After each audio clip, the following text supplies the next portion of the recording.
on our road to civil war. This is Thor, the Dark World. What the fuck? What's up, guys? Psycho Anarchy here with another movie review for you on our road to civil war, Thor, the Dark World. Now, this review is going to be a little brief because this movie feels very, very brief.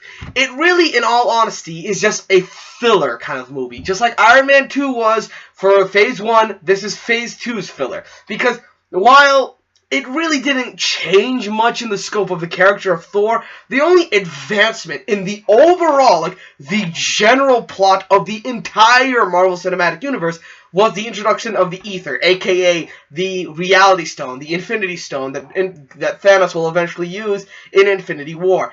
And I think that's really it. The whole basis of this is Thor is fixing up everything that's been happening in the Nine Realms ever since the Bifrost was fixed.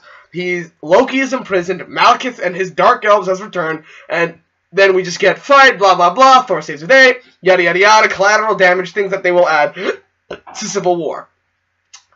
So really, that's actually the whole premise of the movie. It's straight up filler. It doesn't add anything to the plot other than the Infinity Stone and Loki, spoiler alert, taking over as Odin.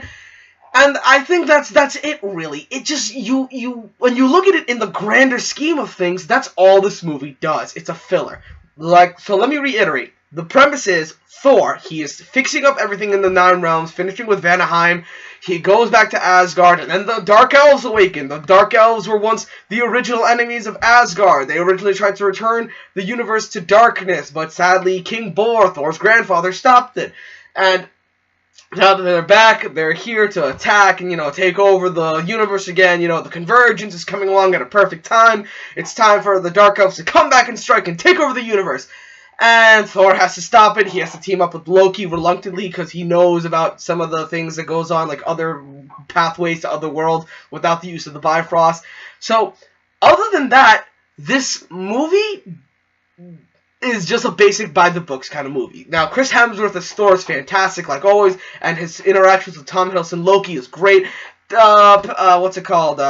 Padme, or what's her name again? Natalie Portman as Jane Fonda. She was good. I mean, Darcy, everything about this movie, it worked. I mean, again, it could have been, better made or anything like that, but it served its purpose. I look back on it, I can still watch it anytime, really. I'm a Marvel, DC, I'm a comic book fanatic, so I can easily watch most comic book movies with just a push of a button, like play, okay, I'll watch it for a while. But other than that, this movie, in general, doesn't really add anything other than the Infinity Stones. That's it. So, I'm going to give this movie a 7 out of 10, 6.5, because again, while it's good, it's just a filler movie. I really hope Thor Ragnarok really is Ragnarok, like end of the world type shit.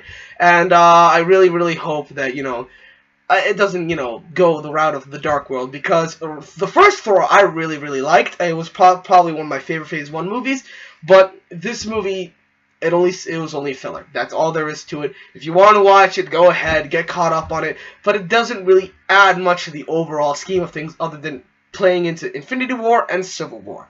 So guys, that's all there really is to say. This is Psycho Anarchy here, signing off. Like, comment, subscribe, and share, and all that other good shit. And so you psychotics out there, you stay crazy, motherfuckers. You stay crazy.